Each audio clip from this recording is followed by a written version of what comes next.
Il territorio di competenza dell'Ater di Udine è il più vasto della regione e dopo la fusione del 2020 con l'Ater Alto Friuli è pari al 63% della superficie totale regionale. Il patrimonio, composto da alloggi e unità non residenziali, è dislocato in territori montani, collinari, di pianura e marittimi. La differente collocazione comporta peculiarità che si traducono anche in differenziate necessità manutentive e gestionali. L'utenza dell'Ater è composta da quasi 21.000 persone e rispecchia le esigenze e i fabbisogni abitativi del territorio in relazione ai mutamenti della società negli anni e quindi anche alla provenienza degli utenti. La durata del rapporto contrattuale è decisamente significativa, anche perché in presenza di determinati requisiti è possibile il subentro nel contratto di locazione da parte di uno dei componenti il nucleo familiare. Gli utenti che abitano in alloggi gestiti dall'Ater rappresentano solo il 4% dei residenti nella provincia di Udine. La percentuale è così contenuta non per la scarsa richiesta di alloggio di edilizia residenziale pubblica, ma perché l'offerta di alloggi non riesce a soddisfare tutta la domanda, in quanto l'incremento del patrimonio non può stare al passo con il ritmo della domanda. Questa criticità si può chiaramente vincere innanzitutto dalla percentuale di domanda di alloggio che rimane insoddisfatta, che è molto alta, e poi dalla vetustà del patrimonio, composto per il 78% da edifici costruiti prima del 1991. Per aumentare l'offerta di alloggi sarebbe interessante, in sinergia con la Regione, verificare il patrimonio non utilizzato presente in provincia di Udine e non in gestione all'Ater e possibilmente ottenere dei finanziamenti per rimettere in funzione immobili inutilizzati. Per analizzare correttamente le necessità della domanda della società moderna e le risposte da dare in futuro, è essenziale analizzare alcuni parametri. La composizione media dei nuclei familiari degli utenti, che attualmente per il 44% è composta da solo un componente e per l'85% da meno di 4 componenti. L'incidenza degli over 65, che risulta poco superiore ad un quarto degli utenti totali. Le dimensioni degli alloggi, che presentano, per poco più della metà del patrimonio, una superficie tra 50 e 80 metri quadrati. L'analisi di questi dati permetterà di adeguare l'offerta dell'Ater e di progettare con consapevolezza i futuri interventi di nuova costruzione o i recuperi edilizi, valutando in modo ponderato la loro destinazione per le tipologie di utenza che corrispondono alle nuove esigenze reali della società. Il 4% del patrimonio disponibile per la locazione è destinato ad una fascia di utenza che, pur avendo una certa capacità economica, non riesce ad accedere al libero mercato. L'inquilino dell'Ater di Udine, collocato nella fascia più protetta, paga un affitto medio di 67 euro al mese. Oltre all'affitto, il totale mensile corrisposto dalla generalità degli inquilini riguarda anche una quota di servizi e riscaldamento, laddove centralizzato. L'incidenza media di tale quota è pari al 35% dell'affitto. L'Ater ha certificato tramite attestati di prestazione energetica il 46% del patrimonio di proprietà gestito. Da anni l'Ater si impegna nella riqualificazione energetica degli alloggi, al fine di abbattere il più possibile la quota del costo mensile dei servizi di riscaldamento per l'inquilino. Negli ultimi 15 anni, l'Ater ha avviato un vasto programma di interventi per il rivestimento a cappotto e sostituzione dei serramenti. Inoltre, solo negli ultimi 10 anni, l'Ater ha avviato più di 1 migliaio di interventi di riqualificazione degli impianti. Oltre alla riqualificazione energetica, l'impegno dell'Ater è costantemente rivolto anche ad ottimizzare le tempistiche di manutenzione degli alloggi rilasciati dall'utenza, al fine di renderli nuovamente disponibili per l'assegnazione. Al momento gli alloggi sfitti in attesa di manutenzione rappresentano il 5,4% degli alloggi totali.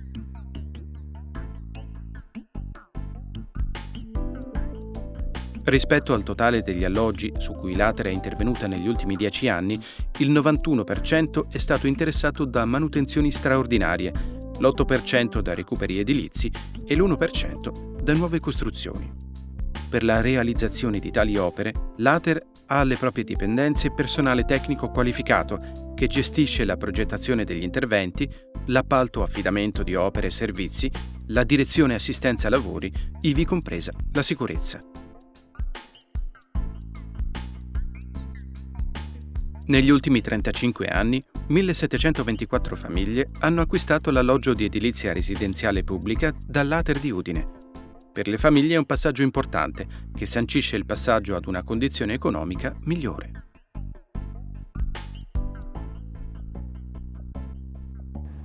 Ater Udine, oltre a mettere a disposizione alloggi, fornisce una vasta gamma di servizi per far fronte alle esigenze dei propri inquilini. In particolare, può essere consentita la possibilità di un cambio di alloggio su richiesta dell'istante per far fronte a un rinnovamento del nucleo familiare, all'insorgenza di patologie invalidanti, a necessità di salute socioassistenziali o motivi di studio e di lavoro. Se ricorrono le condizioni previste dall'apposito regolamento, Ater può consentire di ospitare nell'alloggio persone differenti, motivandole per motivi di assistenza, vincoli di parentela o motivi di studio o di lavoro. Ater è sensibile alle esigenze anche economiche dei propri inquilini, pertanto se la capacità di spesa di un nucleo familiare viene a ridursi, e la cosa è dimostrata da una riduzione dell'ISEE ordinario di almeno il 25%, su richiesta può essere concessa da Ater una riduzione del canone di locazione. Tramite il Fondo Sociale, Ater Udine e i comuni fanno fronte alle quote di canoni di locazione che gli inquilini non riescono a pagare per comprovate e motivate esigenze di natura economica.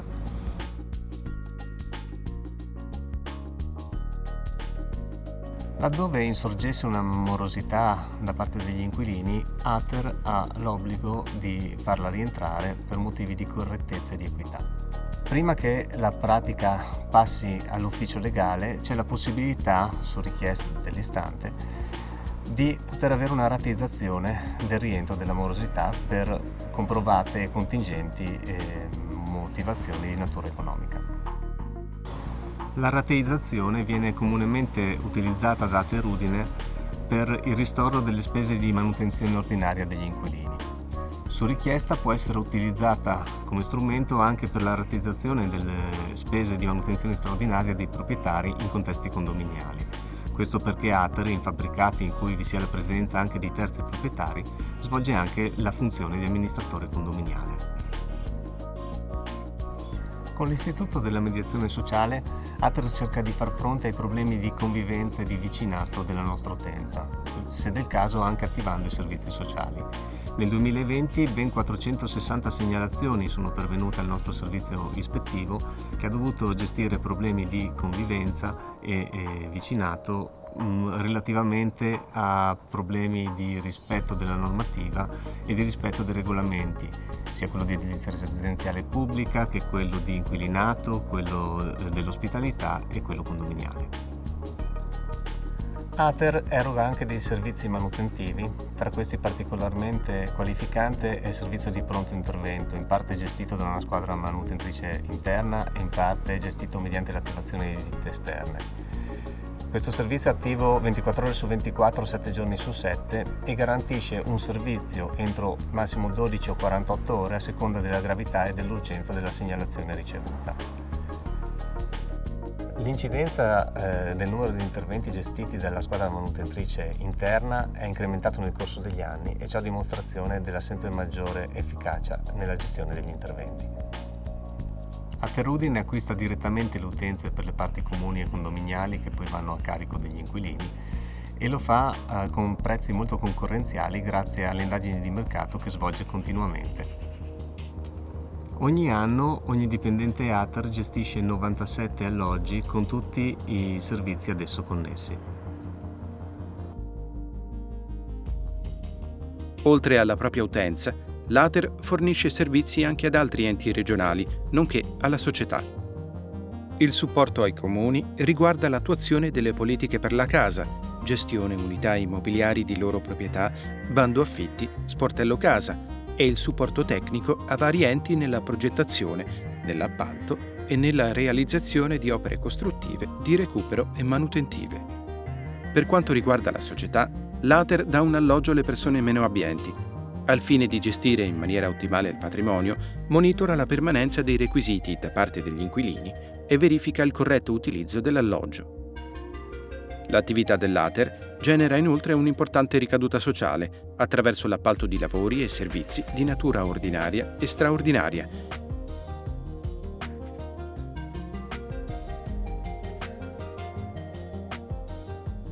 Ricordo preliminarmente che l'Ater di Udine deve costruire, quindi come da statuto deve costruire, quindi migliorare, incrementare il patrimonio immobiliare, e affittare, da statuto fare contratti di lungo termine. Il tutto bene, da statuto, con efficienza ed efficacia. In tali linee i prossimi obiettivi saranno quindi fare un sondaggio, una customer satisfaction presso la nostra utenza, per verificare se la stessa è soddisfatta o se emergano criticità.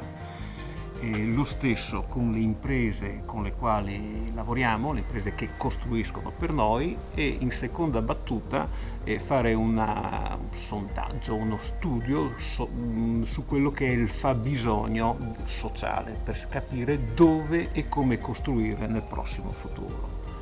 Evidentemente un altro obiettivo di breve periodo è migliorare il sito web, la digitalizzazione imposta dai tempi, dal post-Covid e quant'altro, e quindi il sito web dovrà consentire in tempi brevi un miglior rapporto dell'utenza con l'Ater per tutto quello che riguarda le prenotazioni degli appuntamenti, la documentazione dell'utenza, dello stesso censimento online, eccetera, per cui tutto dovrà essere accessibile all'utenza. Un altro obiettivo un po' ambizioso che il Consiglio si è dato è quello di migliorare la qualità i buoni rapporti di vicinato. Mi rendo conto che forse è un proposito da ex chierichetto, però in realtà la qualità delle relazioni sociali fra i condomini è un qualche cosa di estremamente importante, e quindi l'Ater in questo senso cosa può fare? Innanzitutto può migliorare o adeguare quelle che sono le costruzioni, e quindi abbiamo un esempio tangibile con aree verdi, aree per i giochi dei bambini, o anche la vicinanza, le panchine, per la semplice vicinanza dei rapporti, e poi con altre iniziative che stiamo sempre in quest'ottica che stiamo valutando. Questo aiuta sia, aiuta in prima battuta la qualità di vita, l'abbiamo capito, degli inquilini, e in secondo luogo, non da meno, anche la sicurezza degli utenti. Passando a un altro tema, un altro obiettivo è quello di sensibilizzare la Regione per avere maggiori disponibilità, e lo stesso, sempre a livello pubblico, capire un attimino quali possano essere aree di intervento utilizzando, che ne so, zone dismesse o costruzioni non più fruibili per diversi generi. Abbiamo detto che uno degli obiettivi di Ater da statuto è quello di affittare a lungo termine, quindi per aumentare il nostro scopo dobbiamo minimizzare quelli che sono i tempi fermi. I tempi fermi o i tempi morti sono quelli che decorrono da quando un inquilino ci restituisce, per concluso un contratto di affitto, un immobile, a quando con un'operazione di riadattamento lo mettiamo a posto e viene riassegnato a un diverso inquilino. Ecco, anche questo tempo è un tempo appunto dove l'immobile non può essere fruito, e anche ci stiamo adoperando affinché questo venga proprio minimizzato. Uno degli obiettivi futuri è quello di preoccuparsi maggiormente della manutenzione, un discorso anche di estrema attualità, considerato il fatto che siamo impegnati in uno sforzo importante per portare, posso dire portare a casa quanti più benefici possibile dalla bonus 110%, quindi cappotti, serramenti e quant'altro, e oltre all'attività diciamo normale di manutenzione ai nostri mobili che facciamo sempre specialmente sugli impianti e compagnia bella. Sappiamo che semplicemente cambiare i serramenti, al di là del minor costo per le utenze dell'inquilino, al di là della bellezza estetica, è sicuramente di un gran comfort per chi vive la casa.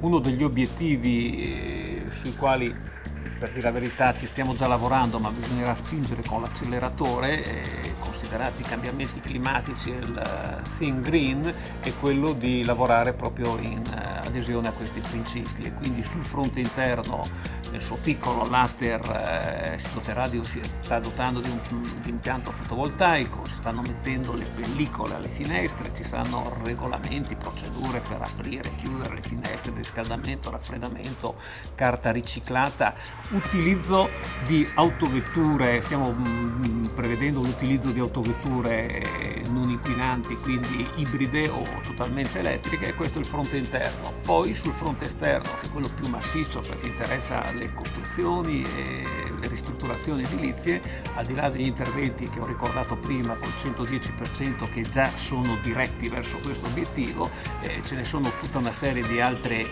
procedure che stiamo allestendo per avere sempre più per utilizzare sempre più materiali ecosostenibili, fonti rinnovabili, e anche le lavorazioni delle varie imprese dovranno seguire un po' queste procedure.